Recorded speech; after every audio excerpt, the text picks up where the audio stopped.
ایک شخص تھا جو ہمیشہ لوگوں کے درمیان رہتا تھا، دوست، محفلیں، شور، لیکن ایک دن وہ اکیلا رہ گیا۔ شروع میں اسے لگا یہ سب سے بڑا سزا ہے، مگر آہستہ آہستہ اس نے کچھ بدلتا ہوا محسوس کیا۔ یہی وہ چیز ہے جس سے ہم سب ڈرتے ہیں، اکیلا رہنا۔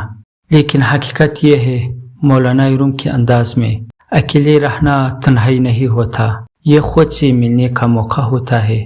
جب تم اکیلے ہوتے ہو تو تم دوسروں کی آواز نہیں سنتے، تم اپنی آواز سنتے ہو، اور یہی وہ لمحہ ہوتا ہے جہاں اصل تبدیلی شروع ہوتی ہے۔ اکیلے رہنے کے چند فائدے۔ نمبر 1، خود کو سمجھنا۔ اکیلے وقت میں تم اپنے خیالات کو سمجھتے ہو، تمہیں پتہ چلتا ہے تم واقعی کیا چاہتے ہو۔ نمبر 2، دل کا سکون۔ شور سے دور ہو کر دل آہستہ آہستہ پرسکون ہو جاتا ہے، یہی اصل سکون ہے۔ نمبر 3، مضبوط بننا۔ اکیلے رہنا تمہیں سکھاتا ہے کہ تم خود کافی ہو، تم دوسروں پر کم ڈیپینڈ کرتے ہو۔ نمبر 4، بہتر فیصلے۔